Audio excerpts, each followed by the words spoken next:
Formas de estar en la cama. Vidrios rotos. Había tomado carretera de madrugada, cuando los pájaros aún dormían en los árboles. La ciudad quedó atrás con la oscuridad, el silencio y la lujuria. Encendió las luces altas. No llovía, pero la niebla era espesa. Fumaba y bebía café de un termo plateado que había ganado en una rifa en el billar de una provincia. Escuchaba salsa o vallenatos en la radio, acordándose de sus correrías por Colombia, de las mujeres difíciles a las que había dominado. Llevaba distintos plaguicidas, pues según las investigaciones del ministerio, existían varias especies migrantes que atacaban los cultivos del país. Las avispas que harían el control biológico viajaban en frascos de vidrio ubicados cuidadosamente en la parte trasera del auto. Manejaba tranquilo, tomaba las curvas sin miedo. Los años turbulentos se habían convertido en páginas de libros, en foros y conversatorios para abrir de nuevo las heridas, para que diera miedo repetir esa infamia. Ahora era difícil encontrar por el camino hombres con fusil dispuestos a internar al viajero por décadas en la selva.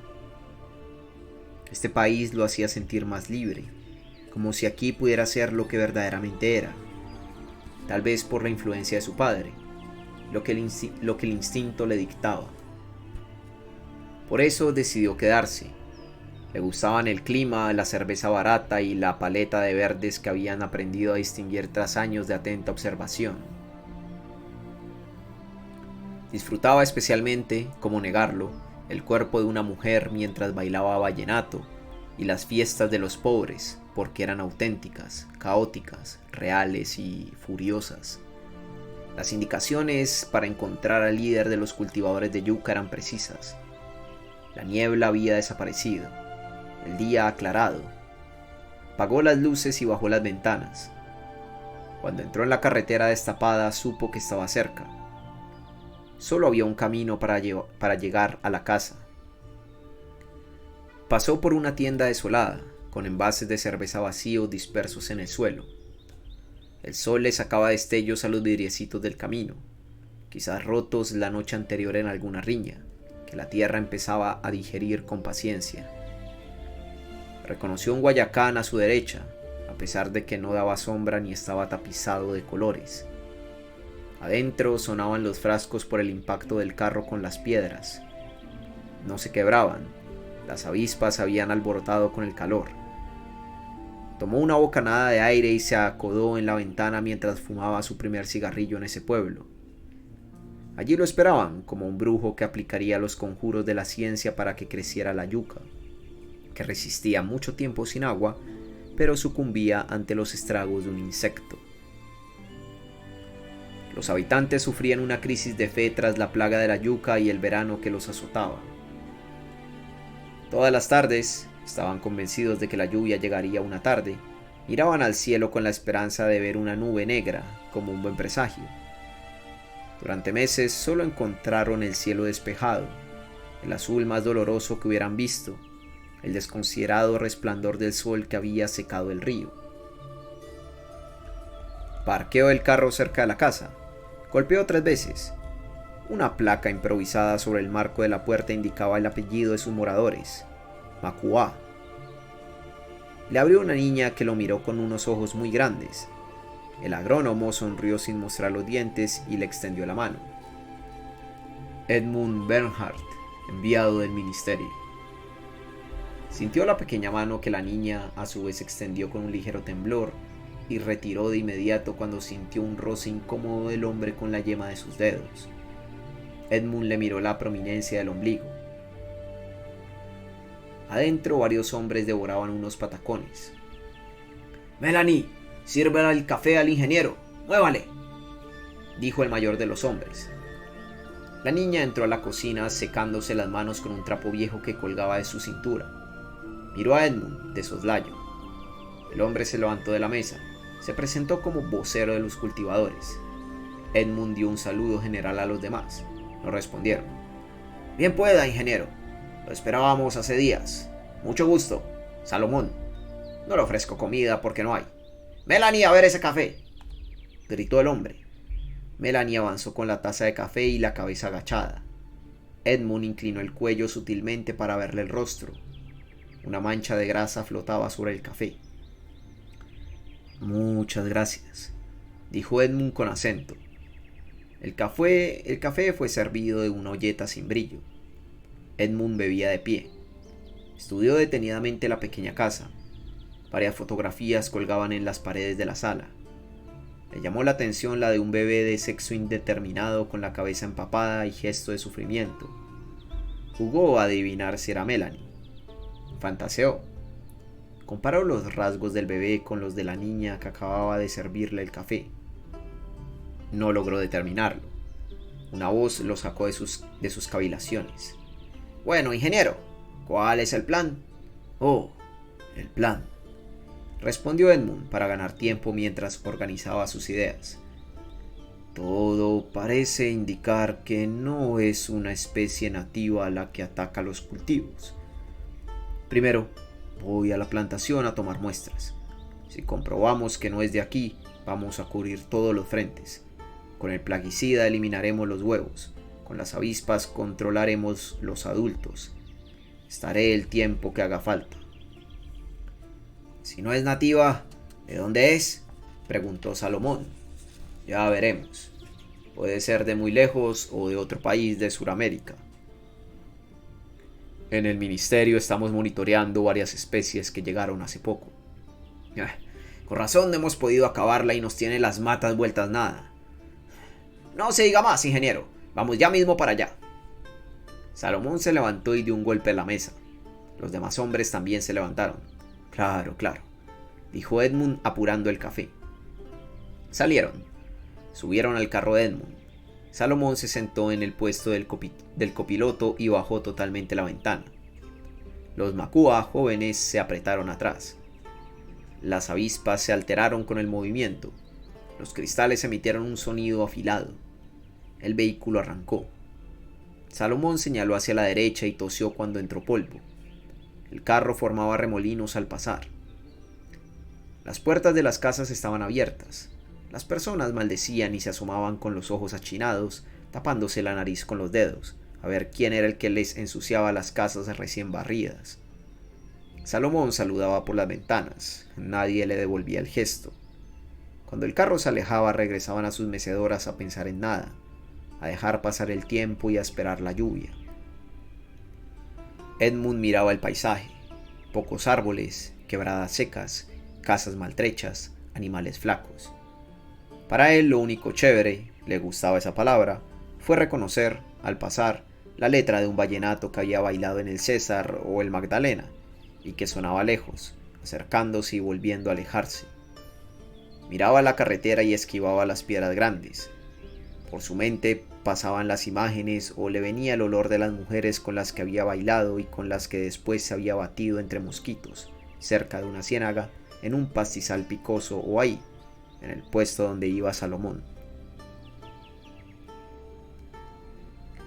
«Aquí, ingeniero, frene, frene», dijo de golpe Salomón. Una polvareda grande se levantó y adentro del carro no se podían ver unos a otros. La nube de tierra tardó en disiparse. Edmund parpadeó varias veces. Se sacudió la camisa y el pantalón. Su cara era una mancha ocre. Fue el último en bajarse. Mientras los Makua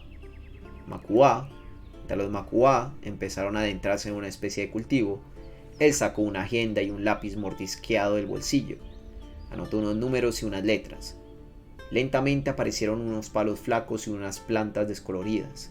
Los Makua jóvenes fueron hacia una pequeña casa que estaba plantación adentro. Un centenar de moscas volaba sobre los cultivos. No se escuchaba ningún vallenato, solo el zumbido de las moscas. Tomó apuntes de nuevo. Salomón lo miraba para anticipar el diagnóstico. No le pareció esperanzador. Edmund se ponía en cuclillas para estudiar la tierra y la textura de los palos. Partió algunos para observar la coloración de los anillos. Anotaba. Salomón estiraba el cuello para ver lo que escribía. No entendía la letra. Era español. Caminaron junto con Salomón por 40 minutos. Abrió un frasco que contenía una sustancia viscosa. En segundos se llenó de moscas que vinieron de muchas direcciones como una nubecita aleteante. Lo cerró. Como ante un embrujo, las moscas dejaron de volar y cayeron al fondo. Se arrastraron un rato, tal vez 10 segundos, y luego dejaron de moverse. En cuclillas sacó una, la estudió. A la vez revisaba un manual con ilustraciones de insectos. Sus imágenes eran a color. Las páginas del manual ya estaban tiesas y amarillas. Algunos insectos aparecían descoloridos. Escribió más números. Se incorporó y guardó el lápiz. Tiró las moscas muertas al suelo. Miró a Salomón. La mosca blanca, dijo, viene de Brasil. ¿Y eso en días cuánto es, ingeniero? Siendo optimistas, nos llevará un mes acabar con ella. Mucho, ingeniero. La gente no aguanta más la sequía y la falta de yuca, que es lo único que nos compran afuera. Ya ni siquiera me saludan. Edmund no supo qué responder. Pasaron 20 días de combates entre moscas y avispas, y un intenso olor a veneno que se pegoteaba con el polvo de los caminos. Los pobladores continuaban saliendo por las tardes a esperar la nube que no llegaba. Se mecían en sus sillas, convencidos de que el tiempo es repetitivo. Todo acaba, incluso una plaga o una precipitación postergada cruelmente. Los domingos a las 6 de la mañana se formaba una fila larga en la calle principal, tomados de las manos como en una gran cadena de oración. Esta vez los pobladores no miraban al cielo sino a la entrada del pueblo, por donde debía aparecer el carro tanque si es que no había sufrido un pinchazo. Cuando aparecía, las chanclas de la gente levantaban una polvareda en busca de agua. Para los últimos de la fila o los más lentos era como un espejismo en medio del desierto. A esa hora Edmund apenas despertaba. El techo del carro le daba los buenos días. Estiraba el cuello y lentamente recordaba quién era, dónde estaba y a qué venía.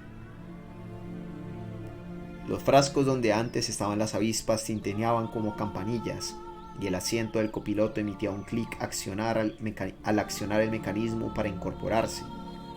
Veía por el panorámico el tropel de la gente con baldes. De noche el carro estaba siempre en el mismo lugar, a 50 metros de la casa de los Macua. Salomón no le había ofrecido un lugar para dormir porque, según dijo, no había espacio ni colchones. Edmund no vio problema en dormir en el carro, ya estaba acostumbrado.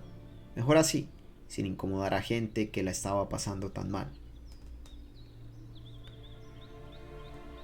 Salomón tenía entrelazados los dedos y chocaba los pulgares. Edmund abrió un frasco y liberó un nuevo grupo de avispas. Salomón le siguió el vuelo hasta que se le confundieron con el cielo y el paisaje. En los últimos días el número de moscas había decrecido, era evidente. Sin embargo, la mejoría solo sería concreta en 4 o 5 meses, cuando la yuca echara raíces y pudiera ser vendida. Edmund miraba al cielo con un cigarrillo en los labios. Ahora él también esperaba la lluvia, como un poblador más, pues sabía que el día que llegara habría fiesta. Sabía que en esos pueblos secos el agua convocaba carnaval. A veces, distraído en el horizonte pleno, recordaba algo y lo apuntaba. El sudor le bajaba por las patillas gruesas y le empapaba el cuello. Se pasó el dorso de la mano para secarse cuando apareció Melanie ofreciéndole un vaso de agua panela. Arrastraba un carro de mercado con varios galones dentro. Edmund se acomodó el sombrero de paja. Muchas gracias. Extendió la mano derecha. Melanie, como siempre, guardó silencio. Otra vez sintió que él acariciaba la palma de la mano. La retiró como si algo la quemara. Un respingo intuitivo. Edmund le dedicó la misma sonrisa del día en que había llegado. Aún faltaba un grupo de avispas por ser liberado. La acción del plaguicida fue efectiva con los huevos. Además, había acabado con las moscas adultas que escaparon de sus predadoras. Salomón revisaba cada día el color de las plantas, las tomaba en una mano haciéndoles una caricia y rogaba que el verde fuera más vivo. «Ingeniero, vea esta», dijo Salomón, sosteniendo delicadamente una planta en la palma de su mano. No se nota mucho, pero está reverdeciendo, ¿no le parece? Edmund revisó sus apuntes. Sacó un pequeño metro. Y estaban más grandes. En 4 meses habrá cosecha, dijo mirándole la espalda a Melanie, que se alejaba con el carro de mercado. Entonces se presagió la lluvia. La gente del pueblo se fue reuniendo paulatinamente en la tienda. Empezaban a sentir una cosquilla. Edmund lo percibía en la respiración masiva. La nube negra se acercó. ¡Me cayó una gota! Un agricultor miró su antebrazo antes de chuparlo con ansiedad. Luego, aunque solo había sido una gota en esa piel reseca, hizo ese sonido de sed calmada, como si volviera a la vida. Le silbó al tendero para que sirviera la primera ronda. ¡Yo pago!, dijo con autoridad. Se escuchó un estallido de alegría. Un vaho ascendió por las calles del pueblo. De lejos llegó el olor a tierra mojada. Subieron el volumen de la música. El sonido del aguacero no dejaba oír bien la letra de las canciones. Edmund bailaba muy pegado con una mujer corpulenta. Echó un vistazo a Melanie. Sentada en una piedra lisa, miraba la fiesta con los brazos cruzados. Melanie notó que Edmund la miraba. Incómoda, decidió caminar hacia la casa. Agachó la cabeza para que la lluvia no se le metiera en los ojos. Apretó sus puños como para estar en guardia. Cayó un trueno. Eran las 4, pero la noche parecía a punto de llegar. Salomón movía los brazos. Explicaba algo a un hombre más viejo. Los macuá jóvenes estrellaban unas argollas contra la boca entreabierta de una rana plateada. Los perros ladraban al cielo, que sonaba duro, rabioso. El vallenato acabó. Hubo más rondas de cerveza. Edmund se deshizo de su pareja de baile, que quería seguir bailando, y se fue a orinar al guayacán que había visto el primer día. Seguía sin hojas. Echó la cabeza hacia atrás y dejó escapar un suspiro. Permaneció así, mirando el cielo hasta que su chorro perdió fuerza. Se sacudió las últimas gotas, se subió el cierre y enrumbó con paso apurado a casa de los Macuá. De lejos vio el carro y la figura de Melanie. Esquivaba los charcos con rapidez, miraba hacia atrás constantemente. La alcanzó con una mano y la tomó del hombro. La arrastró por el barro. Con un solo movimiento la metió en el auto, que se sacudió varias veces antes de que pudiera cerrar la puerta. El último grupo de avispas se alteró. Los frascos ya vacíos emitieron el sonido afilado de siempre. Melanie aspiró el olor de la lluvia que entraba por la ventana. Sintió vidrios rompiéndose dentro de ella.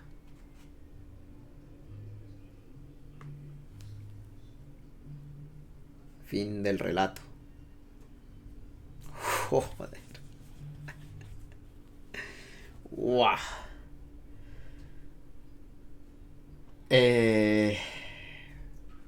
Es pesado, ¿eh?